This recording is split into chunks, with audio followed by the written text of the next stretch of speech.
everyone, welcome to another IFA writing video. As always, my name is Sophia and I'm going to be your writing instructor for today. So by this stage, you should be finished with the first draft of your novel, short story, whatever you've been working on over the course of the past couple of videos. And now you should be ready to begin editing your first draft. Now, just for me personally, I feel like the editing stage always seems so daunting when I first start because I'm always scared that I'm gonna, start ripping into it and reworking parts and just completely ruin what I already have. So I'm gonna share with you a few tips and tricks that I use while I'm editing, and just some things that I've picked up from talking to other writers and researching online. Now, I'm an editor for Cliche Teen Journal, which publishes everything from art to photography to poetry from young writers all around the world. I'm a managing editor for Spectrum, which is an LGBT publication, and I also write for my school newspaper. So I've done a lot of editing over the past couple of years, and I've seen the way that a lot of other writers kind of go through their process. And the best thing I've learned from, those years of experience is if you're just starting to edit, step back for maybe a week and then come look at it. Because when you've just finished writing, you've already read and reread and gone through your story so many times that at this point, it's really difficult for your brain to kind of pick up individual problems, especially with, how things sound, plot issues, things like that can be an oversight for you.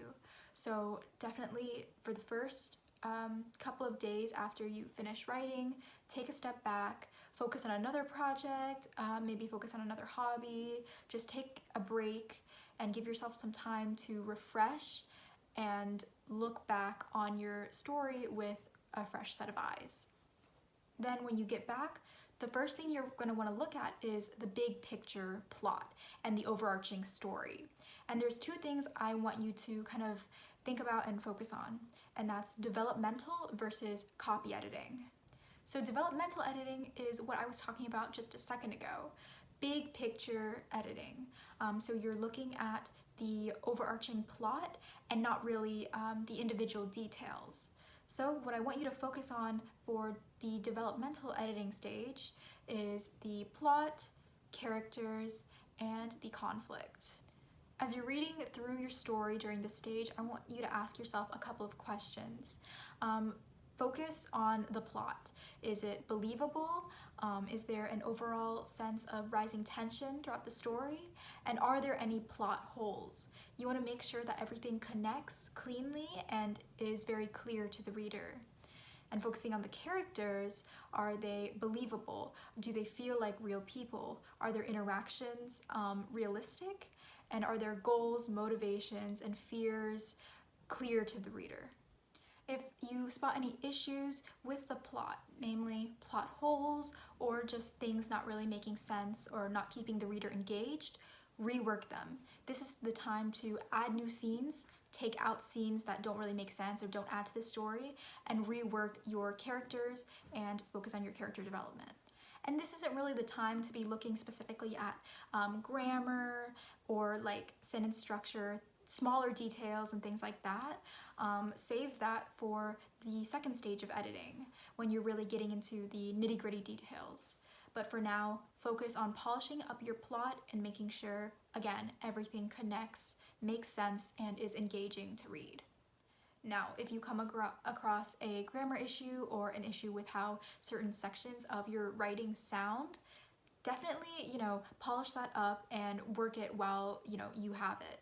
I'm not saying to skip over it or anything, but that definitely shouldn't be your main focus or your main priority. You're just gonna tire yourself out before you've even begun. And then with developmental editing, when you're finished tweaking the overall plot, I would look at things chapter by chapter or scene by scene and really break down character interactions and see how your theme kind of plays through in each scene. So again, continue asking yourself if things make sense, if the characters are believable, if readers are still engaged, and if there are any plot holes or issues with the development. So that's pretty much it. You've finished with stage 1, or big picture / developmental editing. Now, what's stage 2? Stage 2 is copy editing, which is going to look at things on a line-by-line basis. Now, a lot of publishing houses have, like line editors that go through everything sentence by sentence and look for grammar problems, look at how things sound, things like that. Now, I've worked with a lot of copy editors on my school newspapers. So in 8th grade, I was on newspaper staff. In sophomore year of high school, I joined Journalism 1, which is kind of like a prerequisite. It was just a journalism class, learning about like the history and what AP style is, things like that. And then in junior year, I finally joined my high school newspaper staff. So I've never been a copy editor, but I have worked with them and seen what they do. And in journalism, the copy editor is going to look at grammar and look at how things adhere to AP style. And AP style basically is just the standard for formatting and grammar in newspapers or in journalism. So as you can see, it's a lot more detailed, a lot more grammar based, and really getting into the line by line, like nitty gritty details, rather than developmental editing, which is focusing on an overarching big picture. And obviously, since we're focusing on fiction, it's going to be a little bit different from journalism copy editing. So namely, you're not going to have to adhere to AP style. AP style is mainly for journalism, so you have a little bit more free range in terms of grammar and formatting. So with your more detailed stage 2 editing, I want you to look at 4 things: grammar, tone, simplicity, and repetition. So starting with grammar, I think that's pretty self-explanatory. It's just, do you have any spelling errors? Are you using passive voice rather than active voice? Do you have any comma splices or run-on sentences? Basically, spell check, use Grammarly, maybe ask a friend, and you should be fine. And if grammar really is something that you tend to struggle with, just Google it. Don't stress yourself out too much. If you have an issue or if you're not sure about specific rules, Google your issue, Google words that you think you might have misspelled, look in a dictionary. There's plenty of resources out there to help you. Moving on to tone. With tone, I think that the main thing you have to focus on is how your characters are feeling and how you want the readers to feel in each specific scene. So does your tone match the kind of vibe, I guess, of the scene?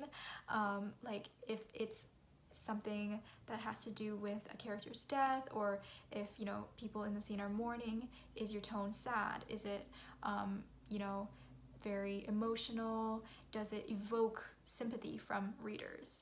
If your characters are angry, does your tone reflect that?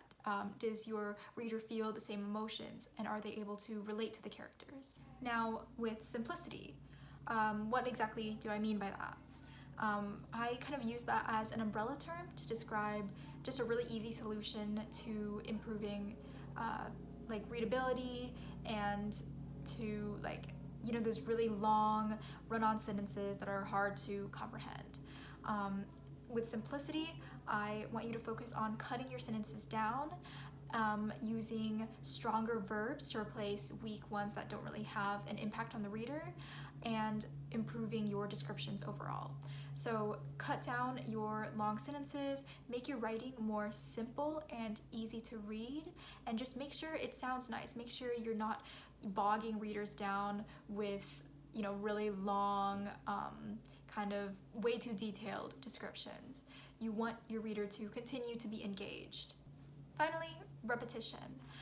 That's something that I struggle with a lot personally. I feel like everybody has a set of crutch words that they like to reuse over and over and over again, without really trying to find better words to better suit their purpose, or stronger words to replace them.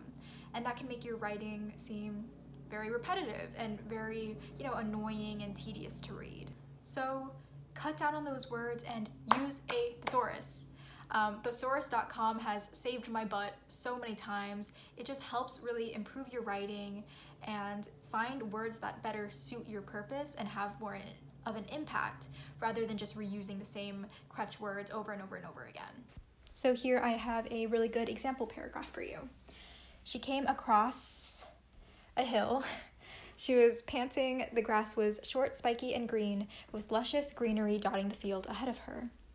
So obviously, just looking at it right off the bat, you can see a typo, and there are a few grammatical issues. And it's just overall not the best sentence or the best paragraph that it could be. So the first thing that we're going to look at is grammar. So we're going to fix up that typo there and fix the run-on sentence. So there we go. Step 1 completed. Now we're going to look at tone. And the first 2 sentences, she came across a hill, she was panting, they seem very choppy to me. And for me, I think this is a very descriptive paragraph. I think the tone of it would be very, calming and relaxed. And so having short, choppy sentences doesn't really do a good job of conveying that. So what I'm going to do is fuse those 2 sentences together so that they sound more natural and less choppy or stiff.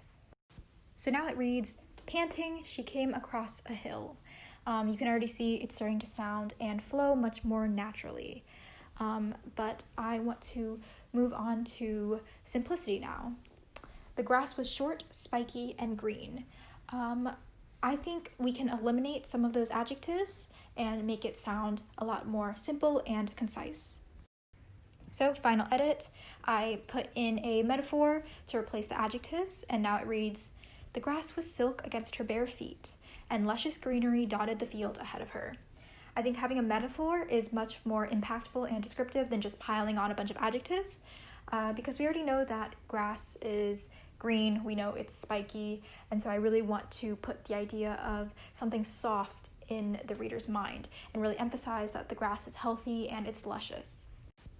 And now if we do a final sweep of the paragraph for repetition, we're not really going to see any. I think there was some previously, but we managed to eliminate it by adding in the metaphor. So we're pretty much done. This is going to be our final product. So yeah, I hope that was helpful for you guys.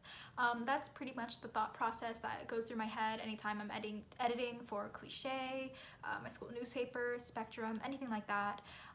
It honestly works for any type of writing, and it's helped me a lot throughout the years.